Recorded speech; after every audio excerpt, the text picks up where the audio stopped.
ইয়েমেনের হুতি আন্দোলনের বিরুদ্ধে বৃহৎ পরিসরে বিমান হামলা চালায় ইসরায়েল। এরপরই নিজেদের তৈরি আকাশ প্রতিরক্ষা ব্যবস্থা উন্মোচন করেছে ইরান সমর্থিত এই গোষ্ঠীটি, যা ইসরায়েলি যুদ্ধ বিমানকে সম্পূর্ণভাবে হতবাক করে দেয়।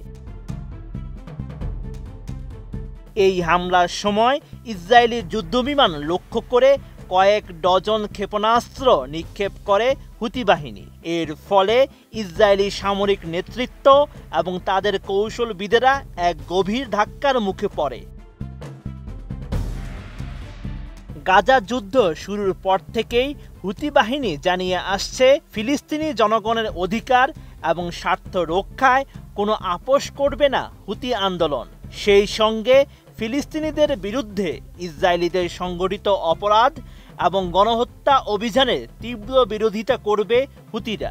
এরই প্রেক্ষাপটে সাম্প্রতিক দিনগুলোতে ফিলিস্তিনের অধিকৃত অঞ্চলে বারবার ক্ষেপণাস্ত্র হামলার মাধ্যমে ইসরায়েলিদের উপর নিরাপত্তাহীনতার একটি উল্লেখযোগ্য ঢেউ তৈরি করেছে ইয়েমেনিরা। ইরানি সংবাদ মাধ্যম মেহের নিউজ এজেন্সি জানায়, আনসারুল্লাহ যোদ্ধারা লোহিত সাগর এবং বাবেল এল মানদেব প্রণালীতে ইসরায়েলের স্বার্থ রক্ষাকারী জাহাজের বিরুদ্ধে আক্রমণ চালিয়ে যাচ্ছে।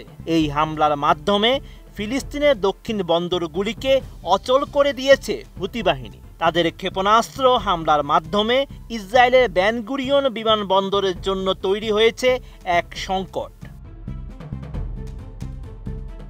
তা সত্ত্বেও ইসরায়েল সম্প্রতি ইয়েমেনের হুদাইদা বন্দর, রাস ইসা টার্মিনাল এবং হুদাইদার বিদ্যুৎ কেন্দ্রে আক্রমণ চালিয়েছে।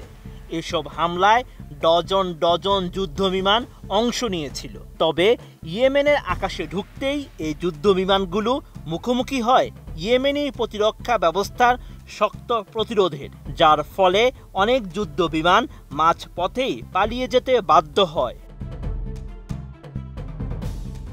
ইয়েমেনের সামরিক মুখপাত্র ইয়াহিয়া সারি জানান, ইসরায়েলি বিমানগুলো ইয়েমেনের আকাশসীমা লঙ্ঘনের চেষ্টা করেছিল, তবে ইয়েমেনে নির্মিত আকাশ প্রতিরক্ষা ব্যবস্থার মাধ্যমে বাধার সম্মুখীন হয় ইসরায়েলি যুদ্ধবিমানগুলো।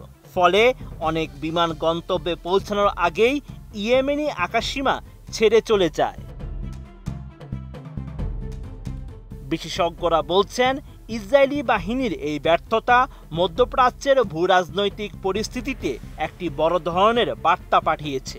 ইয়েমেনের প্রতিরোধ শক্তি শুধু ক্ষেপণাস্ত্র ও নৌসামরিক ক্ষেত্রে নয়, আকাশ প্রতিরক্ষা প্রযুক্তিতে যে দ্রুত অগ্রসর হচ্ছে তা এবার স্পষ্ট।